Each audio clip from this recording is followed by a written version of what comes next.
Hey, I'm Paton Ashbrook, and this is Two Mics Up.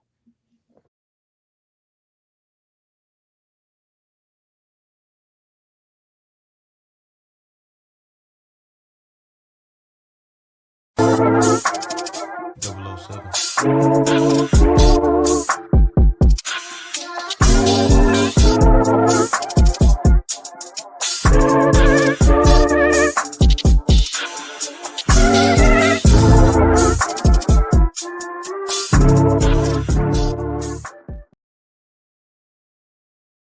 What's happening, everybody? It's your man Dame D NYDC. And it's another Monday, and this is the best Monday, I guess, for some, but I know for me, it's been a long season. And tonight, this is our season finale. And I could not think of a better way to end season 7 by making power moves. And we're making power moves with an incredibly talented, actress, director. You've seen her in things like Shameless, Minor Premise, and of course, Power Book 2 Ghost. And really, without further ado, ladies and gentlemen, I'm going to ask you all to raise a glass, if you will, with me as we bring to the stage the amazing, yes, the amazing and the incredibly talented, and I love her smile, ladies and gentlemen, Paton Ashbrook. Paton, how are you doing today? Hey, I'm doing well. Thank you so much for having me. Well, look, it's an honor, and at the time of this taping, we're coming up to the holiday season. And with it being holidays, I always like to start first at the beginning, and the beginning of, who is Peyton Ashbrook and what does she like to do with her family during the holiday season? Oh, sweet. I really like to cook for my family. I'm a Cancer moon, so I love to cook for my loved ones. So I'm in the kitchen most of the day. Okay. I also love just like we'll go on hikes, like nature hikes. Usually post meal, a nice walk is nice. And my family, we have traditionally watched either. Um, oh my gosh, White Christmas, the Okay. musical, Okay. around the holidays. My family really loves that one, and but more often than not, we're watching George Bailey in Okay. Full Life. Yeah, Okay. Yeah, I think that's a classic for yeah. everyone. It's a must watch, I think, for everyone. And Yeah. you know, are there any favorite childhood memories that you have coming up as a child, during the holidays that really, still stick with you today? Well, speaking of that movie, like, I can remember, that movie always had a really big impact on my family, actually, especially the scene where George Bailey is just laying into Potter about the people who live and work and die in this city making your money. It's actually really an anti-capitalist which I really dig. And I remember that having a really big impact on me growing up because I was just I admired that spoke to power like that. Mm. Really stuck with me. And you talk about like power and things that stuck with you and stick with you. I'm curious, babe, like coming up, was there an actress, an artist, a film, a play that really inspired you or pushed you to want to get into the entertainment business? Yeah, actually, so I grew up in Los Angeles, and both sides of my family are in the entertainment industry. So it was more of for many years, it was like I was resistant to the idea of being an actor because that's what primarily my family did. I really wanted to be a singer for a long time. I've done many different types of art. I still do. I still like draw and paint, and it brings me a lot of joy. Um, but I would say, I mean, there's nothing quite like going to set when you're 5 years old with your mom and walking around, and I just remember, like, feeling so overwhelmed by how many people were there and how many people it takes to create Wow. something Hmm. like a television show or and I also, my mom did a lot of theater in LA too. And so I was in like black box theaters growing up all the time doing my homework in the back. And I would usually be the really annoying kid in the rehearsal room that had everyone's lines memorized. I was really into it. Just I think my earliest memory really being on film set and walking near Video Village, which is the place where they're playing whatever shot they're working on for a Uh-huh. group of people, usually director and producers. And there was some cable on the floor, and I remember walking up to this, like, not paying attention, I guess, and a grip or an electrician or somebody yelled at me, like, "Don't walk down, there's a cord." I was like, "Oh, okay." Wow. Like, learned very quickly Wow. how to be on Wow. set, and yeah. So that's I like one of love my memories. Wow. I love it. And talking about memories, Peyton, and like I want to get into like experience and approach. Like, Mhm. you played in some great roles, and you really have a very on camera and on screen presence that really draws. And I can say for us, uh, it really drew us to you. You really stand out. And Thank you know, you. when you were on Power, how did you one approach the creation of the character Jenny Sullivan, Mhm. and can you share maybe some experiences playing her on set? Yeah. Well, first of all, I approached her what I remember from the breakdown, I went into audition, and the breakdown said she was all it said was she was the skilled and devious assistant district attorney. But her name at the time was different. I feel like I can say this, I think, because they have to, like, approve names, but at the time, her name was, Jenny Regan, and Okay. Regan is a character in King Lear who is a very, power hungry, a little bloodthirsty, like, will really go to the edge to get what she wants because of her ambition, and so Hmm. I remember that really infusing, even though it's not even the name they ended up picking for Right. Jenny, Right. uh, it just, like, knowing that this was skilled and devious and had that name, Mm. it gave me some kind of material to really bring in to the room just as a point of view of who this person is. And fun little story is I actually got into a fight with my now husband, like, a few hours right before. So it was kind of a perfect happy accident, like, sometimes arguments can help, Yeah. Yeah. no, because they just, Jenny's kind of like a pot of boiling water with the lid on it. Like, Mm. it's just really Just has to keep percolating, that lid on it. percolating. Yeah, and all this material is bubbling to the surface constantly, and she's just pushing everything down into a little box. Um, so I was really aware of this, I mean, throughout playing Jenny. I'm trying to think of, like, a specific, uh I mean, any of the court scenes were really Hmm. so fun to embody just her ability to command a space in a Hmm. room, and Hmm. it was really nice to play someone who's ambitious, but also has a reason to Right. be, like, she thinks very highly of herself, she Oh, knows she's good at what she does. she's very strong-willed, and you Yeah, can definitely see that her demeanor, like you said, so that suppressed anger, if you yeah, will, yeah, uh, but very focused and driven, and mm, to a degree would basically speed bump anyone or anything in her way.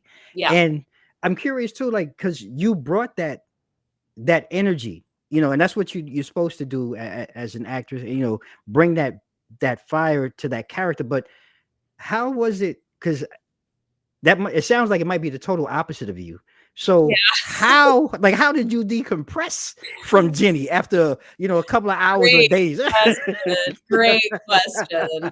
Yeah, I talk about this sometimes, like, some of the work that I do as an actor, I get really excited about it because it's like a version of shadow work. Mm, So I'm able to embody these qualities that I don't necessarily allow myself to embody in my life. mhm, And even when it's like an antagonistic character like Jenny Sullivan, who is definitely problematic in a lot of ways, there were parts of her, like her, self-confidence and her ability to command a space that, like, I didn't wanna leave mm, that behind, right. so, getting to work that muscle as her is actually really has been really helpful for me just as a person, as Okay. Peyton in my life, and that's happened with several characters of mine.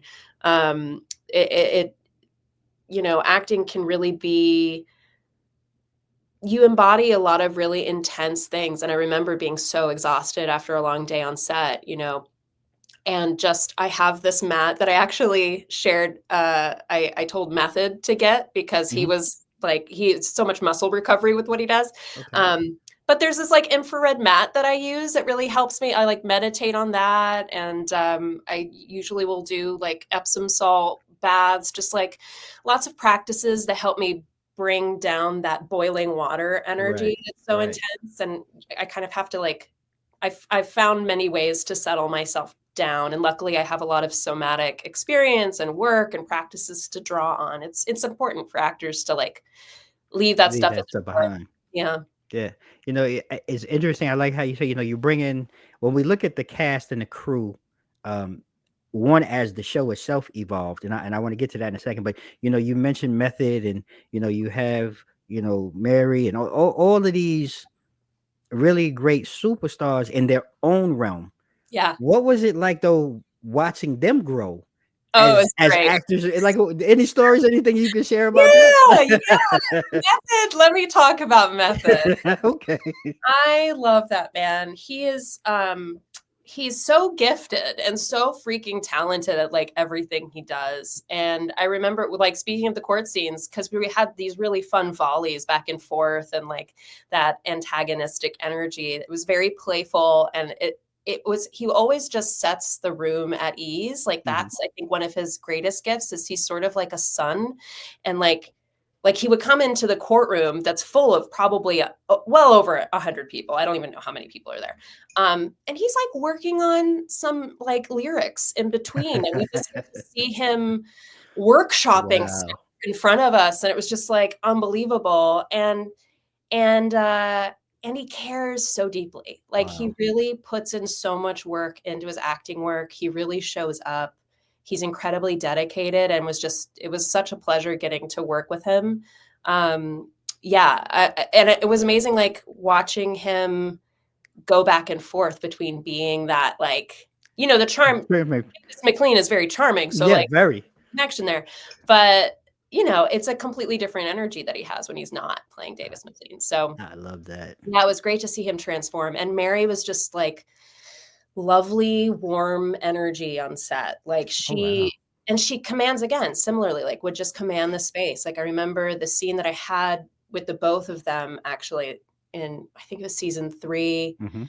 and I'm questioning her, and we're like having this intense back and forth. And I just remember feeling the like how I don't know, it's hard to put into words, just this really intense energy that Gee. you feel like caught in, Yeah, which is so yeah. helpful as an actor You're because actually engaged in it now.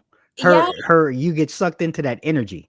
yeah, Yeah, I yeah, love and that. that's super powerful. Not everybody has that, and Mhm. those people for sure, like, it makes sense that they're superstars. Like, they just naturally have this gift that hopefully can rub off on other Yeah, people. I know. Hey, look, that and that Some of that. right, that's right. Give you some, Yeah, and yeah, and yeah. that's what because we as fans on the outside, and I know that yourself to a degree, probably still sometimes have to pinch yourself at times to Oh, say, "Look, yeah. am I really?" And what is that like for you? Like some days, the show up on set, and you read the script, and to really realize, oh, I'm doing this, with this person or that person. Do you still find it? Because I mean, House of Cards was another one, another great. I was gonna bring that up. Yeah, Yeah, so like being yeah, on that, like that was another powerful set. Like, yeah. what was that energy like for you, in the realization, like, yeah, I'm doing this, and when did it really set in that what I belong to? Oh, great question. Mhm. I mean, I think oh, that's a really good question. I don't know. I have trouble saying that it's just like all perfectly fine now. Like, I definitely still have moments where I'm like, God, am I doing? I hope I'm like, is this the right? And I think that's pretty natural for people who tend to be like self-reflective and aware. Mhm. So it's not something that I even want to get rid of because I want to maintain that awareness, but be able to be brave anyway, even if I'm feeling a little shaky or like I Right. don't belong. Like the fact that I'm there, period, means I belong. That's That's the right. biggest message. It's like, well, I'm in the room. Nobody wants to waste their time, That's right. So Right. like you have to kind of remind yourself that you are exactly where you're meant to be. Mhm. and end the story, and we're gonna put a period on that because Peyton, that's where you belong. You really do. You're such a standout, and I really mean that. And you know the evolution, like one, and again, not really knowing how it works, the evolution of Jenny Sullivan on the show. Like, did you have an idea that you would be cast to be able to come back? Throughout the seasons, or when you first read, did you think it was a short? Like, how did the Yeah. evolution of Jenny play? So originally Jenny was just a recurring role, Mhm. and they didn't tell me how many episodes it would be. So initially, like when I went in for the pilot, I believe the pilot when we shot, it was like I was there either the first day of shooting or the second day of shooting. So Okay. literally like there at the start of Ghost, which is so cool. And I just like threw myself into it, totally expecting. At the time I was doing a lot of recurring roles. Like I hadn't had a series regular yet. So Mhm. Shameless and House of Cards were both recurring roles. So I was just coming at it from that mindset of just like, here now, let's go do the job. We'll see what happens, but not like hoping and grasping for anything. So luckily, because I think that allowed me to be more relaxed on set Mhm. and do the work that I needed to do. And then, Courtney and I guess some of the writers got together and they were just, Courtney said it was a scene that she saw when I was talking to Tasha when she was in jail, and I had visited that room, and she had her attorney with her. And there was something about that scene that Courtney was like, "Oh, I want to write this character more." Like she's Okay. drawn to, I don't know, something happened in that scene. What I Scene. remember Yeah. was just really intense. And so, and then the pandemic happened also, by the way. Mhm. So, Mhm. like, I was told I'd be coming for the finale of season 1 pre-pandemic. We were supposed to shoot that April, I think. Okay. And then the pandemic happened, and so I was like, "I don't know what's gonna happen, What happened? ever gonna happen again." And that summer, they were like, "So we're shooting again." All right. Yeah, come I was on like, back. "Okay." Right. And then I shot the finale in, like, October when I was shooting another indie film that I was shooting in the Adirondacks. I was, Oh like, driving wow. back and forth, Wow. and Wow. yeah, it was a really weird, and in the middle of the pandemic. It was so strange. Whew. And then I thought that was like it was recur, like, and it had Mhm. a setup. So I was like, well, it looks like maybe I'll come back, but Right. didn't really get any information. And then on the day of the election, you may Wow. remember the Oh, the 2020 election. election. Yeah. Oh my God, Crazy. so long ago now. Yeah. My manager called me and he's like, "Do you want me to make your night weirder?" I was like, "Sure, Why go not? ahead, Right. Why not? like make it more stressful." And he was like, "So it looks like they want to ask you to come on as a series regular next season." I was Okay. like, Okay. "Okay." Yeah, Okay. I was I very love happy. that. And it was amazing. I mean, I love that it worked out that way because when you usually get cast, you have to go through a whole like testing process, and it can be very. I mean, it's a little different now that everything is like self-tape stuff. Self-tape that. Yep. But back in the day, you would have to like go in front of like 20 producers or something, and Mm. it was between you and like 3 other people that are auditioning for the same role, and like just really stressful and intense, and also great. Like I've done it. I actually kind of liked the process, but this way was so. It really just felt like I could show up and do the work, and that was enough, and that paid off. Mm. I'm very grateful that it all came out that way. It all Yeah. ended up that way. Well, look, things worked out the way that they were supposed to. Yeah. You are the right person, and like I said, bring Jenny to life. And you know, like when we really dive into some of the characters, you really had it, through the growth. Like you really had it out for first like Tariq, Yeah. and you really going in hard after Tariq. Then the show transitioned and moved. Then we have the Tahadas, and that whole movement, like.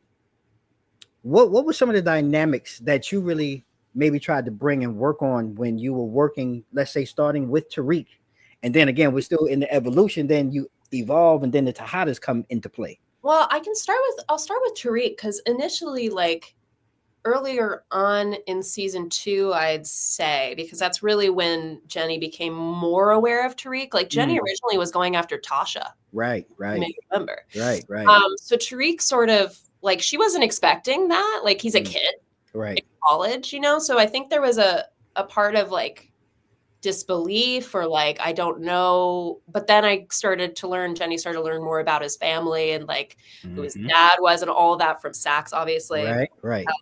And it began to dawn on her how dangerous he actually could be, and Mm. that he was responsible for a lot of it.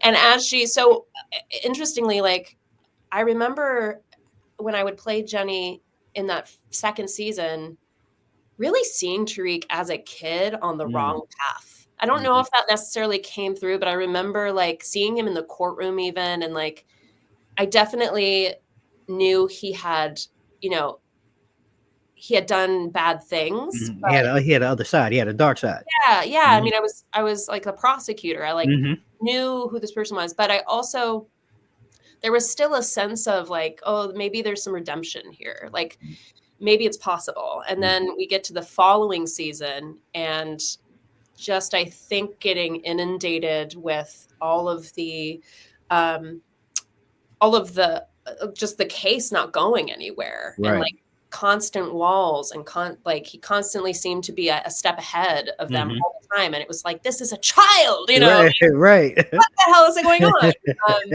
And so I think that and she's not a character who loses. No, Like at all. if you look at her office, it's covered in What awards. I Every mean, you can tell that that's part of her pride. That's part of yeah. who she really is, an extension of who she is. Yeah, yeah, yeah. Mhm. So to have like a young person thwarting that and like Right, maybe her perfect record is sort of what I have. right, Like I won like every case, you know, right, and suddenly I'm losing every case. right. And that was a really big hit on her ego, and she obviously didn't handle it very Very well. not very well. No. And it was something Courtney, was interested in exploring with the character. I forget exactly what she said, but it was something about a character who was on this side, but what would like could only move by telling the truth, like a character Mm, who could not lie, right. Yeah. and then watch her descend Yep. into losing all of those like ethical Yeah. codes that she embodied Yeah. for so long because she wasn't able to get It's one that one. this one Hmm. person Yep. and the Sachs involved in it all, And like that was really all crazy amazing. too. Yeah, Like that was a huge dynamic that was like an understory, if you yeah. will. And like how was that? Because you and Sax seemed like at one point it was you were one, and then it became very cutthroat, and it seemed like I played those back in my mind. Like, was it really that intense? Because it came across very intense Mhm. sometimes on set. And were you guys really that intense? Or No, no, okay, okay, not at all. because I mean, you guys No, were bringing it. You guys were bringing it. we're chilling. Okay, Yeah. We had a lot of fun on set. It okay, was, like, okay. very actually laid back and playful. He's really funny, and it was really fun also with Shane to, like, find jokes in the scene, which he's so good at, like, he's so Right. It's so Um, right. and I feel like with Method too, like Yeah. both of them, we really were able to kind of find these humorous moments in the scenes, which is so helpful because you need it in a show like Hmm. this, man. Yeah. It's like it can get really dark and shadowy and very serious, Yeah. and you gotta be able to joke and have some like key moments of laughter. So that was always really fun to get to do. But no, yeah, it was a great experience with Shane. We were really interested in like what these characters where they were at with each other, and we just Hmm. kept trying to bring that to every scene. Because when you're on the lawyer show or on the lawyer side in these shows, you're really there to serve the plot. You're Yeah. really there to like serve moving the story forward. So a lot of our scenes are a lot of dense lawyer speech and Yeah. exposition. And so getting to figure out how to make that personal and like and also track the emotional like somatic experiences happening even Yeah. though we're just saying a lot of information Hmm. was always something that like Shane was on top of. Like he's another actor that just really puts in the work and really Yeah. and so we really got to like explore some really like layers between these Yeah. characters and yeah, I mean it's messy. They It was great though. It made for compelling TV. It really brought the full story to life when you just have all of these different angles mhm. going on. Yeah. and then you transition, like you said, from Tasha to Tariq, and then you have the Tahada, and like all of these things going in, and So many stories. many stories. Yeah. And I'm curious, like that was your most recent work that we've seen. But when you look back to like your roles, uh, like Ali Fisher, Yeah. and Minor Premise, right? Yeah. Yeah. Uh, that was like, I'm curious, like what was the most challenging part for you, preparing and getting into that role? That's a great story because okay, I'm gonna tell the what version of the story I can tell. So Okay, okay. let me navigate this. So I originally, like, I auditioned for that part, and I remember reading the script. At the time, it was called Premise, and then they have updated the name to Minor Premise. And I was just so excited about the script, especially with, like, Jenny. Allie was this lead, scientific minded, powerful female character that saved the day in that Hmm. film. And I Hmm. so rarely see anything like that come across my desk. And Okay. so reading that script, I also love sci-fi. I really love thrillers, and I love horror. And there's definitely horror elements in that film. Hmm. So everything about me wanted to do it. And then I didn't get that part. I was not the number one choice. It went to Wow. somebody else originally. And I remember, like, and a month went by, and I knew that they were going to start filming it soon. And I was at a theater seeing my friend at the time, David Cornsweet. His film had just come out, and we were, like, all seeing it with him. And I remember watching him on screen and being like, oh, that's nice. I can't wait till I get on screen, And I was thinking about this movie, Minor Premise, which was like, I had auditioned for a month before that. I got out of the theater, and I literally got an email on my phone with an offer for her Oh, wow. for that part. And so I guess whatever cast they originally had didn't end up working out. They actually had started filming and then stopped filming and replaced both the leads, me and the person who plays Ethan in that film, with who became my husband, Satya Sridharan. So this movie also brought me my husband. Okay, look at that. Yeah, Look yeah. It at was that. really unexpected, and, like, I was a really scrappy, low budget film, and we shot that thing in, I think, maybe a month or so Wow. in and around New York. Hmm. Um, and so it was just, everything about it was challenging. It was like 16-hour days. It was just Wow. like we were really, and a really visceral script. Like, if anybody sees this movie, I recommend it. Get a glass of wine and just, like, go for a ride, Before because it, yeah. it is a really intense film, and it was intense doing it. Like, Mm. my husband would, I think our first day of shooting ended with him having a panic attack in my arms Oh, as wow. the As characters a character, right? But characters. that So, has to like, be I'm freaking out. holding on to my future husband who's, like, trying to, Wow. like, experience a panic attack, which Satya had never experienced before. So that was a whole thing, because I have experienced panic attack. So I was like, so it's kind of like this, and, like, and it was so easy how we worked together, and, like, that part was so smooth. I mean, it was an incredible experience. I actually love doing low budget, scrappy indie films. Like, that's where Wow. it's at, you That's where know? the energy is. You feel the real energy, the raw passion, the raw energy. Yeah, and Mm. I remember the writer, one of the writers wrote me a really sweet note after, because Justin had written Allie the role because he wanted a role model for his kid Mm. that Mhm. was a character who wasn't taking a backseat to the male character in the film, and that was, like, saving the day and was just like an equal, seen as a complete equal. And I really think he did a great job at writing that role, and hopefully I got to embody that. Because it matters. That sort of representation is really important to me. It really is. And my wife and I, we like horrors and thrillers, and great for. And I'm with you. Like, it's Friday night, Mhm. Saturday on the weekend. You, your spouse, or your partner looking for something to engage in. Grab yourself a drink, a bottle of wine, whatever it may be. Pop it in, Pop and it in. like you said, yeah, pop it in, like Peyton said, and go for the ride. I think you'll be pleasantly surprised. I enjoyed it. We enjoyed it. So Oh, good, yeah, good. we enjoyed it. So great piece of work. And that's why I just It wanted. has, like, 90, I think it's still at 95% on It Rotten Tomatoes or it's something it, it's insane. it's almost I don't want to say, but like a cult classic, but it's It one of is those. kinda, that's what they were going for. Yeah, it really is like a cult classic, and Yeah. if you're into that type of genre and those type of films, like I mean, I'm pretty sure people you watch worse, right? Like I Oh, don't care, it's and great. this right here is a great, and that's what I'm saying. Like people sometimes think oh low budget indie. No, trust me, you want to watch this one. Oh, Take some time. that's where the creativity can really come out. Because Mm-hmm.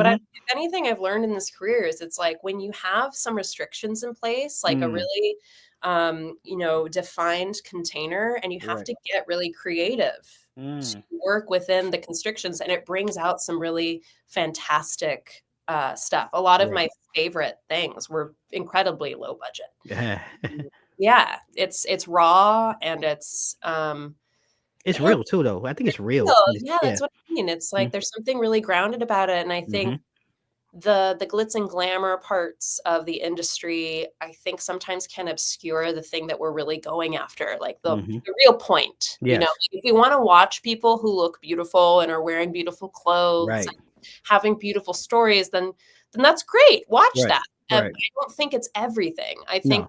we need as human beings something we need art that makes us feel something and maybe see something in a new way Yeah. and a lot of times those performances aren't necessarily in the highest budget Yeah. films. Some Yeah. of them certainly are. Yeah. Right. Right. Right. Not all of them. A lot of Oh them no. Yeah. aren't. Yeah, the I indie agree. film scene is pretty incredible. I listen. As we're talking and getting to know you a little bit more. You seem to be a very grounded person. And like, how do you balance, the glitz and the glamour of the I industry don't with? really subscribe to it. Oh, okay. Really, Simple. I think I think it's a choice. I Mm, really think it's a choice. And I don't have any opinions about what anybody should or should not choose. I think you really have to look at what works for you and how you define yeah. success for yourself. And Mm, for me, I grew up mainly raised by my single mom, but my dad, was a pretty prominent actor in the 90s and made a lot of money and people like mm, knew who he was. right. And and so I kind of got to witness 2 different worlds within the industry. My mom Mm, had to work so, so hard all the time to get anything she got, and it's not that my dad didn't. I think because his parents were who they were, things came a little a little bit easier for easier.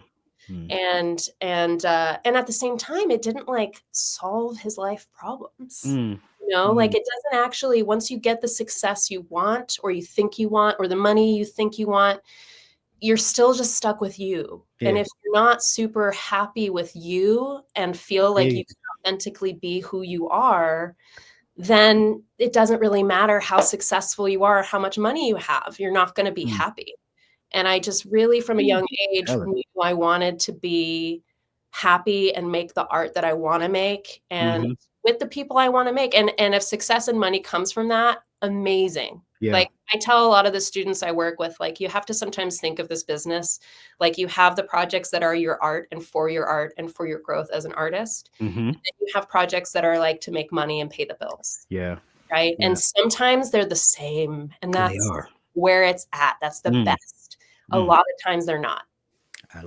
Look, all I can say is, Peyton, you hitting it, and you on that part right there. And it's so true because you tell her no matter how successful you are, everything starts with you. And if your vessel and if you're empty or if you're not full, you can't really enjoy that success and you can't share that success with others. And I'm Yeah. glad that you're able to share because I think that's really important because again, I always go back, we are fans and fans are short for fanatical and we see the glitz and the glamour and we really believe that that's how you're living your life and sometimes that is not the case. So Yeah. Yeah.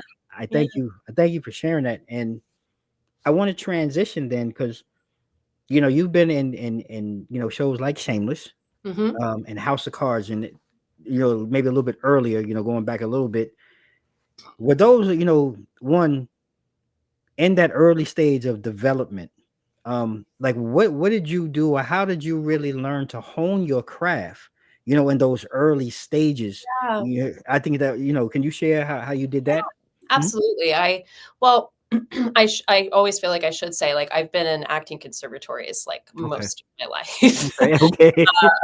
I had just actually I graduated from Juilliard in 2016, Okay. and then House of Cards, I think I booked that summer, Oh, wow. I wanna Okay. say. Wow. Um, and it was a recur, and I was so blessed to be there, and also the finale episode I did, of House of Cards was directed by Robin Wright, and that Mhm. was, like, definitely a dream of mine Mhm. to get to work with her at all. She's such a force of nature. I want her career. Um, so talented. So that was really amazing. I think a lot of it, like, coming out of conservatory or, like, a really intense, like, schooling training program, Mhm. there's sort of an integration period where you have all these incredible tools and lessons that you've learned, and you've grown a lot and been stretched to such an incredible amount at these institutions, and then you show up on set and you're just supposed to, like, kind of be just be. Like, Mm. you have to kind of throw all of that away. Okay, okay. Like, not use it unless you need to. Like, it Right. it really is like, they would always say, like, "We're giving you a toolbox of tools if you Mm. need them. This is for, like, when you're on set and it's the 50th take, and you're still having to break down in this scene, like, what are some tools you can use to be able to get I the see. performance where it needs to be?" I So see. sometimes on set, especially when you're, like, a smaller part, you get, like, maybe a take or 2, Mm. and then they're moving on. Got you. So you learn very quickly how to preserve your energy because you're usually not the first up to get the coverage. They will often start with, well, it depends. Like, sometimes they start with the people who are series regulars, or depends on what they want, Right, actually. right, right, right. So, I learned very quickly, I'm like, "Oh, I need to conserve my energy when the camera is on the other person so that when it's on me, I'm able to do," which is Yeah. hard because as a theater actor, I'm like, "No, I'm in it all the All the time. I'm in it, I'm in it." time. And I still I do love that. it. I love Yeah, it, and man. you I you love have it. to do that because, like, otherwise the performance isn't gonna be, it's acting is reacting. Like, I need Right, to give them something to act or react off of. right. That's the school of thinking I come from. Not Gotcha. everybody That way, nobody everybody's thinking that that way or way. coming with that energy the same way. No, no, like, a lot of sometimes I would, like, get to my, shot. I won't name what show it is, Mhm. and, I've given everything while the take is on the other character, and then once it's on me, I'm, like, doing the work, and the other person is checked out. They're Oh, tired, they're exhausted, their yeah. work's done, whatever it is, Yeah. so I have to, like, manufacture a That performance, energy and performance. that's Yeah. my least favorite. Wow. I never want to, like, manufacture something. Right. It's so important to me for it to feel real and honest and, like, from Mhm. a visceral place. So, yeah, you learn little tricks along the way on how to take care of yourself in those situations, and asking for what you need was a really Mm. big lesson for me, especially when I was a greener, actor on set. Like, Actress. yeah, like, I didn't know how to ask for, like, "Can I get some water? Mm. Help Can I me, please. Right. where's Right. the bathroom?" Like, real simple stuff, because it's so, like, indoctrinated into you as an actor. I think it's a little less now, but for a long time, it was like, "You are there, you don't matter. Nobody Right. Right. cares Right. about you. Shh. Be Take care quiet. of yourself, be quiet, do your Right. job, slink home," you know? And I think that's actually, like, terrible advice. Yeah, It's I was like, just going, and that's what I was going to ask you. I was like, I'm listening. It sounded like you heard some valuable lessons. That last one, I don't know, but it's real. It's real because I mean, this is coming from an artist who is living it and is working it.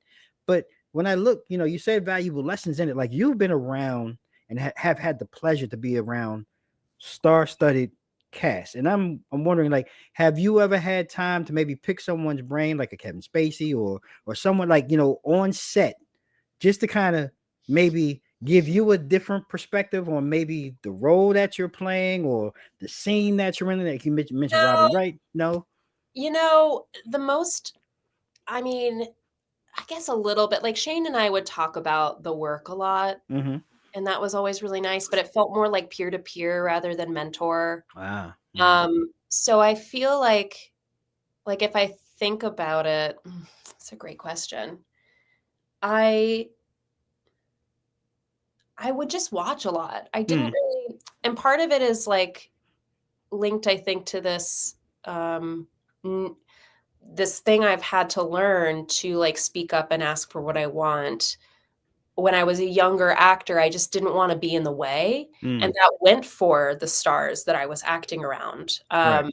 I just you and some of them are like, I would go off of them. I always felt like I didn't wanna, like, go into their space and be like, "Hey, I know you're at Gotcha. work, but, like, why don't you, like, Understood. tell me some things about the biz?" Understood. What would actually happen, one of my favorite memories is, like, on Shameless, we were in a tent, it was so hot outside this one day we were filming, and they had, like, cooling tents for us, and William H. Macy would have his ukulele, and he played his ukulele between takes a Oh, lot. wow. Like, Okay. again, like, tools as an actor to kinda keep yourself percolating, but Yeah.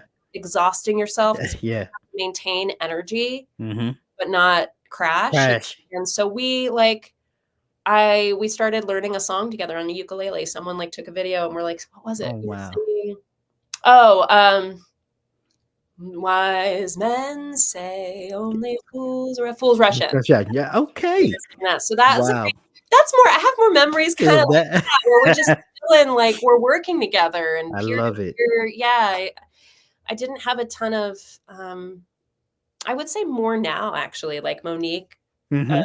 from who plays Blanca on the show. Yeah. Yeah.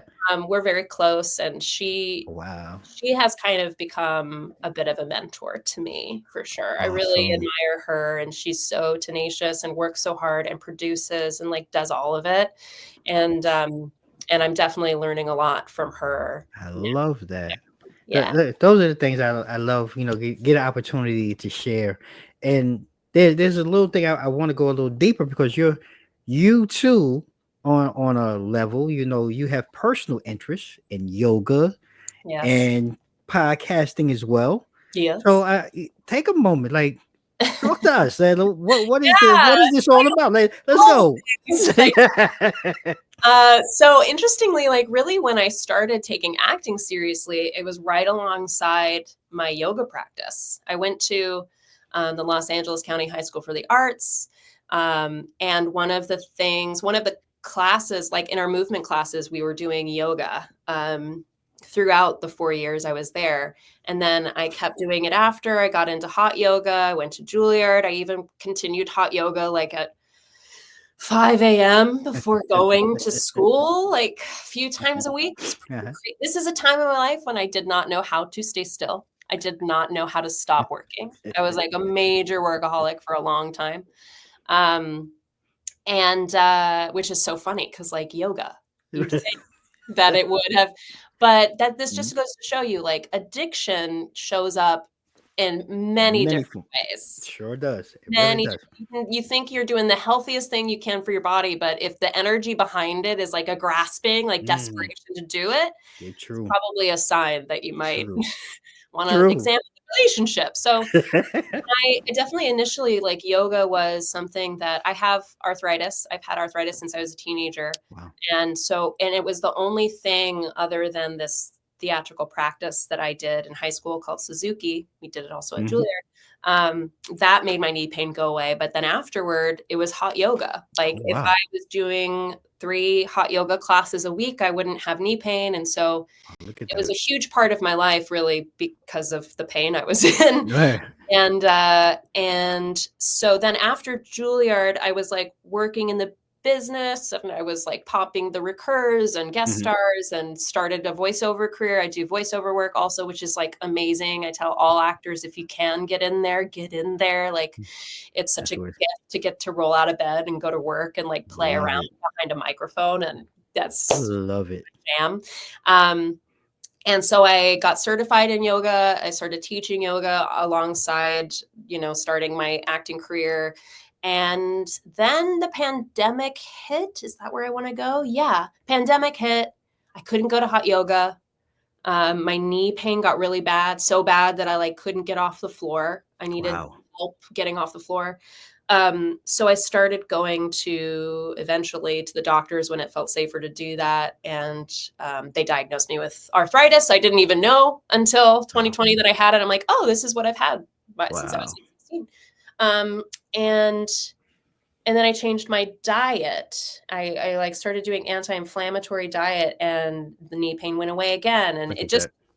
Completely, like, my relationship to my body has been through so many different chapters. Mm-hmm. I wanted a platform to talk to other people about that because I know that I'm not the only one that runs up against this, like I mean, every facet of our life has something to do Something with our body is involved with true. everything, whether it's just True. how people see us or it's how we feel in our own bodies. So Um, true.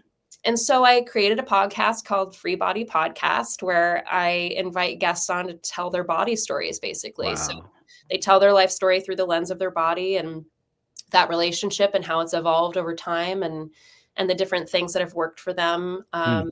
body-based practices. And that got me on the road to doing what I do now, which is somatic coaching. So on top of teaching yoga, I'm also a somatic coach, an actor and voiceover actor, which is I work with people to help them cultivate body-based practices to help relax their central nervous system a bit because in the society you may notice like we're very Yes, stressed a lot stressed. and Yes. stress wreaks havoc on our bodies in every way. um, Mm-hmm.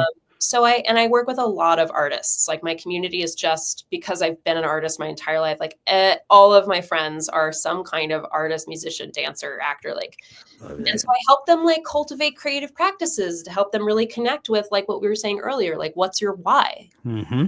Why are you Mm-hmm. an artist? And you have to like continuously tap in and connect to that to remember who you are. Because it's so So easy easy. in this capitalist society to get really Be- lost with all this Whew, other stuff, you know? whew, So whew. it's really important work for me. I love it very much. Is that all the things I do? Yeah, those are the main ones. Look, I had to get it in there because you have a full breadth and depth of work that I know some people may not be familiar with. I wanted to share that, and I want our audience to be able to get behind that portion of your work as well. And we coming towards the back end. I mean, time really is flying, Yeah. but I have to ask, and this is sometimes I like to ask off the wall questions, Okay. and you know, with the success that you're having Yeah. and you've been able to accomplish and you're still still on the rise and there's still obviously so much more for you, but if in your success, let's say success was a flavor that you could taste, what Oh, flavor would it be and why? well, it's interesting. I really feel like I'm already a success. All right. All I right. really do. I feel like there was a time in my life where I could look at the life that I have now and that I live, and Mm, it's all I really wanted and needed. I'm mm. really happy with where I'm at. Does it mean that I'm done? No. No, I'm no. still doing stuff and creating stuff, but it's less connected to like getting to some place else. It's more about like what is the thing that I want to make and Mm, create and leading from that place rather than some idea of what success should look like or what I've been told success looks like or whatever version that is. And I feel like the definition of success is actually changing for a lot of people. I okay. think um I'm hopeful that it is because I think sometimes we end up limiting ourselves or we end up not getting to like take stock of the amazing Mm, things that we already have very, and have very well accomplished. said. We're constantly looking ahead, constantly thinking about the future and living in a more, for me, like anxious place Very well said. where a lot of the work I do is about presence. So if it were a flavor, I'd say it's like a chai, Oh, nice chai nice little taste, which chai is taste. what I'm drinking right now. But Okay. yeah, like there's something satisfying about it. It doesn't need to be anything else than what it is. It is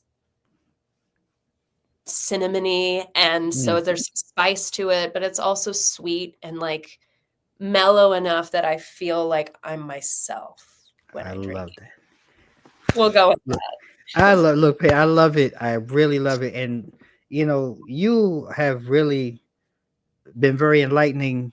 You've been very inspirational, very fulfilling for me to feel like today's conversation was something I needed to help fill my cup. And I thank you for that. And Thank you. as we're closing out, Yeah. today's, I mean, this has been a phenomenal conversation. Um, I want to give you a moment. Are there any future projects or Oh, anything yeah. that you can share? Well, look, I'm gonna give you the solo. We zooming in right now. We're Bring gonna it let in. Peyton take Bring it take in, take it away. everybody. Take it away. Take it away, Oh, Peyton. Take it away. so currently, funny quick story. I during the pandemic, a group of friends and I, like about 15 or 20 of us, would get online every Thursday for like 18 months straight and play Wow. this silly game called Mafia. Some Okay. people may be familiar with Mafia. It's like a parlor game where it's sort of a who done it. You're trying to figure out who's lying to who. It's shenanigans and chaotic and loud, and it was like all artists, like actors playing this game online, and it was so fun. Like and it was like a lifeline for us during Wow. that time where there was just nothing happening, and it was a hard time. And just like a couple months ago, a few of us were like, let's do it in front of an audience. Wow. Because like during the pandemic, we actually would have like family members that we were all staying with, like come and like watch us play. And seemed to be entertaining for them. So we're like, well, maybe. And so we tried a show at the end of October and it went really, really well. And we're having now like a bi-monthly show Okay. down at Caveat in it's like on Clinton Street in Manhattan. Okay. Our next show is December 3rd at 9:30 p.m. Wow. It'll be really fun. Tickets are on sale now. There's early bird tickets available until the 26th. They're like $15. Otherwise, I think it's 20 after that and then 25 at the door. There's also a live stream, which is really fun too. So if you want to stay home because 9:30 is a school night, Uh-huh. then you can watch online. And so that's coming up. And then I have a bunch of solo projects coming up that I'm working on. There's a short film I'm hoping to shoot in the next year. I'm working on a solo show, and continuing on with the podcast and the normal acting work. Yeah. Look, Peyton, like I said, it's been amazing. It's been an incredible conversation. You know, we here wish you nothing but the best and continued success. And you're part of the family now. So, you are more than welcome to come back anytime, any new projects, any new ventures, anything that you would love to share. We would love to be able to share your story on our platform. We really, really, really enjoy everything that you do. So, continued success to you in all you do. Thank you so much. And same to you. This was so lovely. Thank you again so much for having me. I had a really great time. It's our honor and pleasure. And ladies and gentlemen, like I said at the top of the show, I could not be any more excited and happy. This is the best way to end season 7 of Two Mics Up here on the Mogul TV Global Network on my brand new channel. Make sure you catch Infusion TV with Paton Ashbrook on the Mogul TV Global Network, the number one network for positive programming. Hey, look, I'm going to tell you right now, because everything is not free. But download the app now on Mogul TV Global Network, on your Roku or Amazon TV device. It's free. We're in 45 countries. We have 350,000 viewable subscribers. Go ahead, check out the channel, support, let us know what you think. Hey, drop us some comments, what you want to see for next season, because we're coming back with all new celebrity talk show, Two Mics Up Business Corner, and so much more. So I'm really excited and proud. And, I hope you all have a great and safe, happy holidays with you and your family. And we look forward to seeing you all again in the new year. And like we do at the end of each and every Two Mics Up segment, we want to leave you all with a couple of things. May you all stay safe, stay blessed. Mics out. All right.